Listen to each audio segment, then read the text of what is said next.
Hello everybody, my name is Ben, and today I'm going to be going over the CT side on Inferno. I'm going to be showing you overall tips and tricks, some guidelines you need to be following to help make sure you can convert those saves into more round wins. Make sure you are liking, subscribing, and all that biz, and let's get started.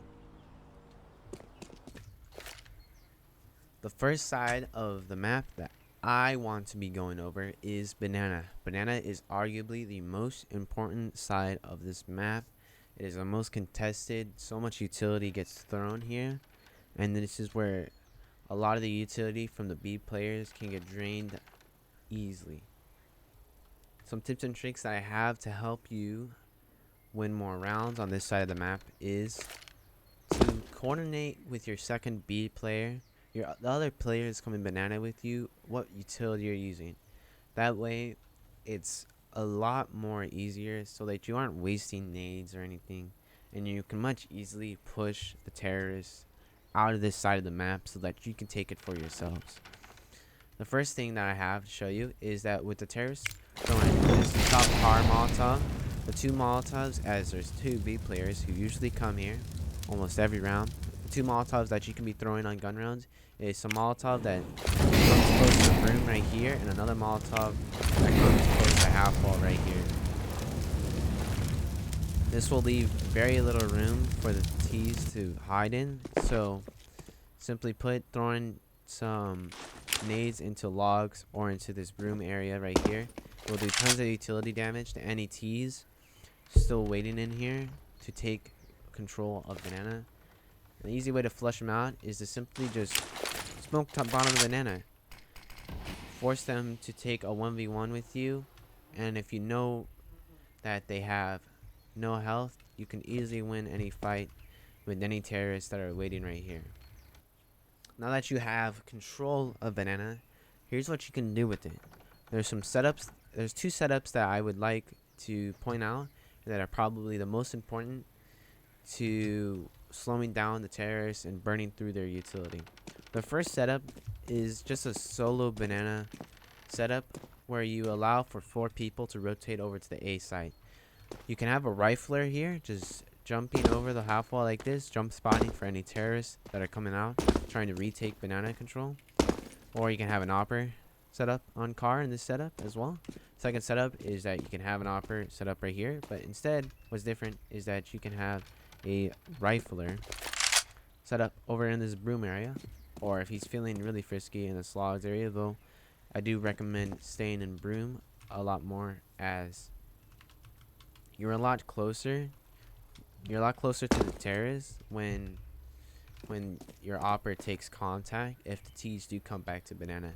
If you're sitting in logs, you're a lot farther away from them, and you need to play a lot more closer to the angle, which you can easily get spotted by 2 T's, and the whole setup can get ruined that way.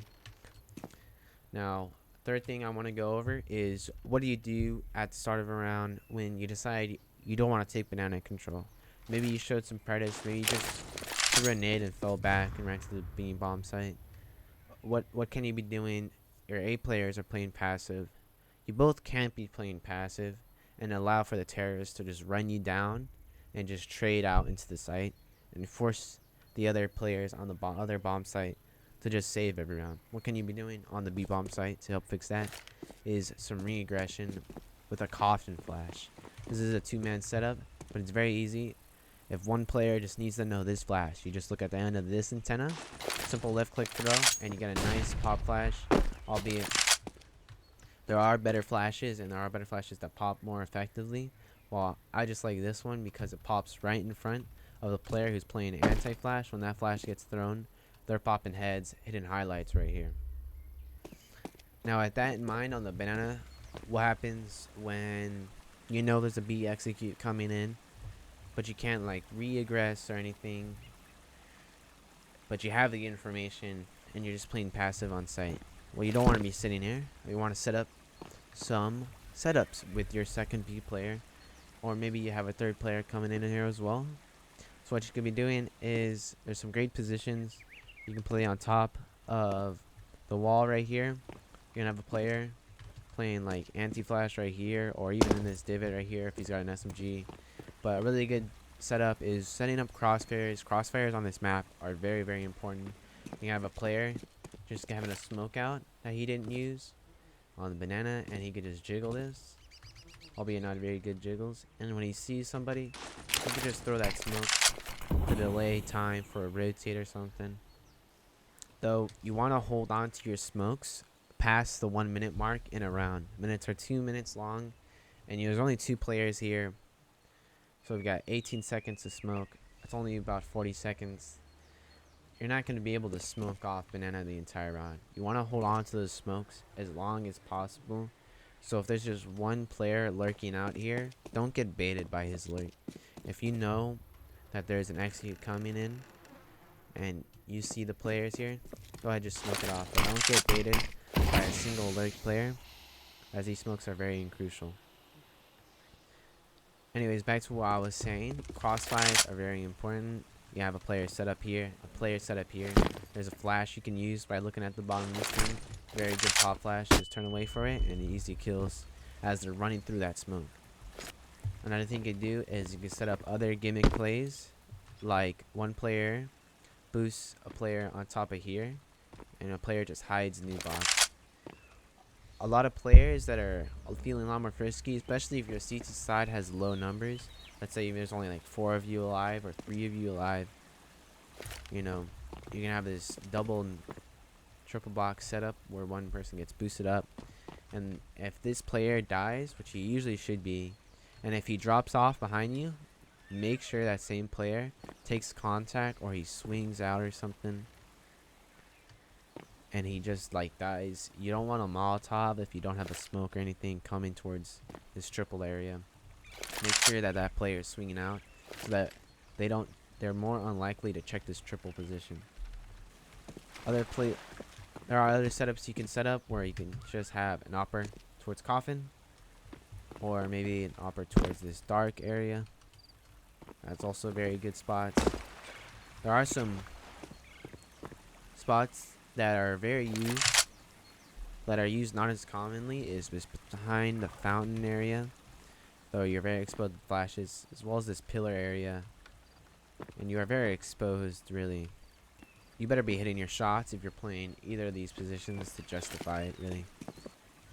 And as a side note, the second oranges spot is not a very good spot, but you can play it if you're desperate and need a position to play or something on the site.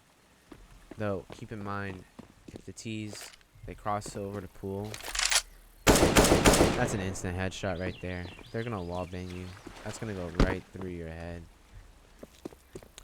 One final tip I have for this B side is make sure you're counter flashing on the CT side. If you aren't counter flashing for your teammates, you're doing something wrong. Simply put, if there is a player hiding in this triple area and he's calling for a flash, yeah, just simply flash over him and he can swing out, maybe get some kills. As well, there's an aggressive plays you can make where you flash the pool area and swing through. If CT's smoked off, you can swing through the smoke with this flash right here. Simple aggressive plays with some flashes that you can use. And the same thing goes, you can flash through if a coffin smoke comes down. And I also make sure you're hugging this wall right here to try to pick off any banana players if you know they're not into side already. But yeah, those are all the tips I have for the B site. Just play reactive, play unpredictable, make sure you aren't playing the same things twice, especially 2 rounds in a row, 3 rounds in a row. You are going to get hammered down by the T side. Alright, over onto the A side of things. This is where things get a little bit fun, and this is where the map becomes a little bit more complicated. B is a very straightforward mess with a simple banana coming into the B, while there's a lot more players. There aren't 2 players here, there's 3 players onto a single bomb site trying to cover this. Things can get chaotic, especially during mid-round when it executes coming in. What can you do to help fight against that?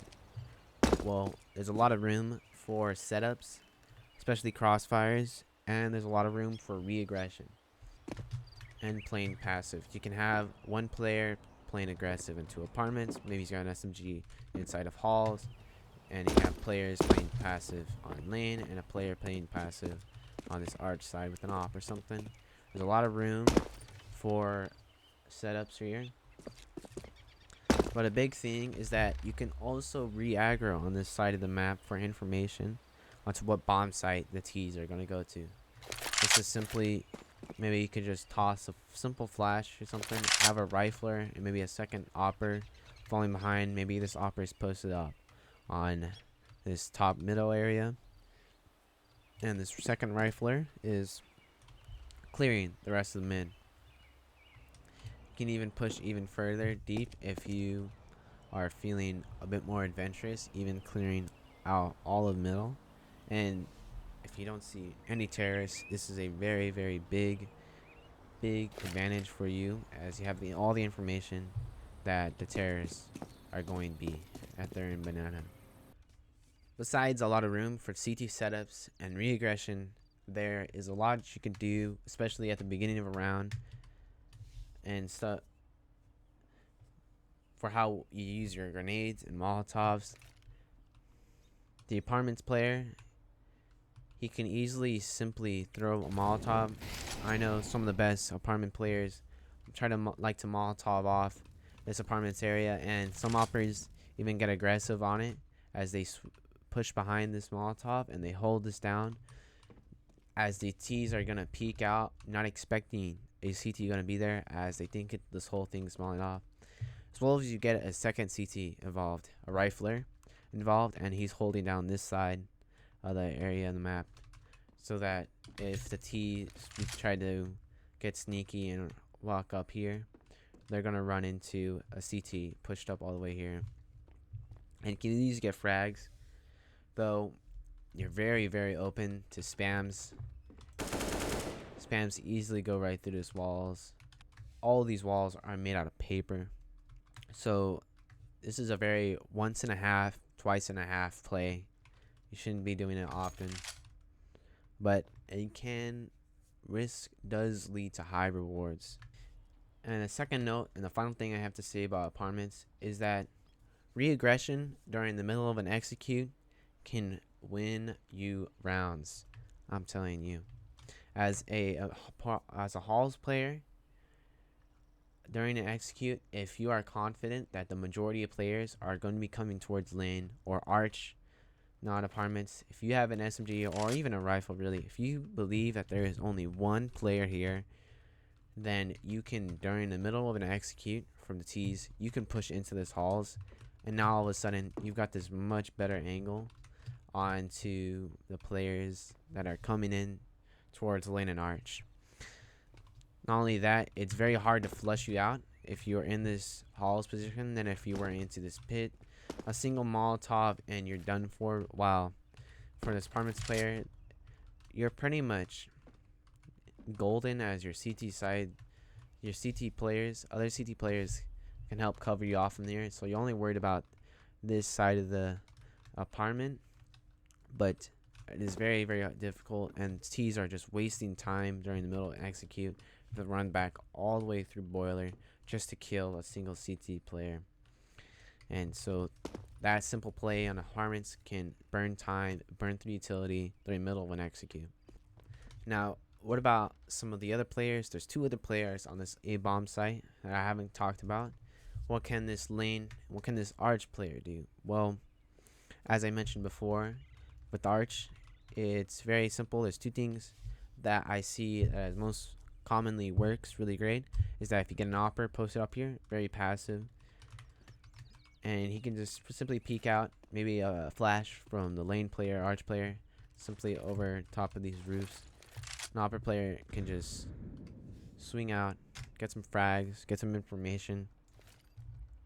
And this player has also got a very important job, as they need to call, and they have all the information if the T's can wrap CT spawn. So playing passive can be very dangerous, but as you need to be communicating with your teammates, the other B players, what can happen, and what kind of stuff they're exposed to. Second thing that to keep in mind as well is that you can regress this side of the map too. If you got an op, as an op player is usually playing this arch side of the map, you can get an op, post up, do the same thing you do on lane, post up on this middle area, get a rifler, and he can swing out and clear the rest of this, and even push down further. This top mid area, treat it as if it were banana on B. If the T's don't have control of this brackets area, then how the hell are they gonna execute onto the A bomb site? Now do keep in mind, if you do have control of this brackets control, then Hall's pop can very easily just ruin your entire day, as they're all running right past you, and your lane player can't do anything, especially if they're jumping out towards the right, and your arch player is already forced into a retake situation. This is a very nice 1v4 that your pit player is not going to be very happy about. Let me tell you.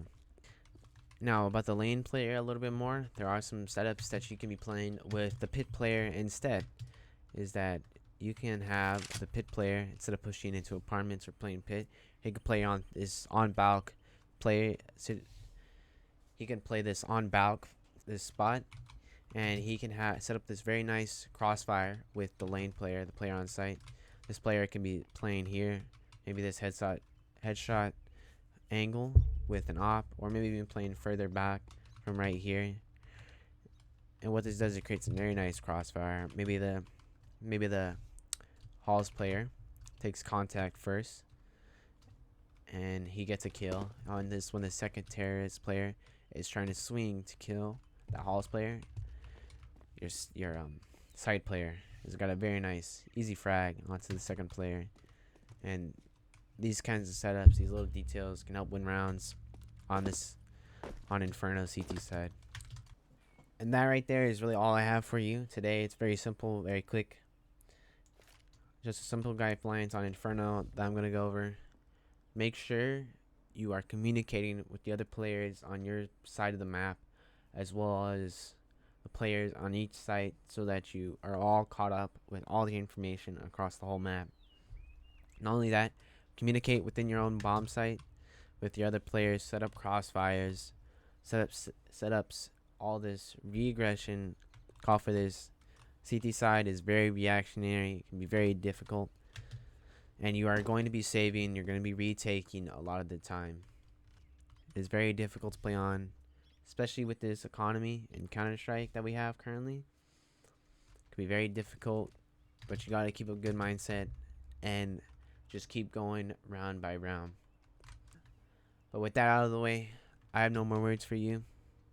I wish you good luck, and I hope this can help you win some more rounds in your next Inferno matches. Peace.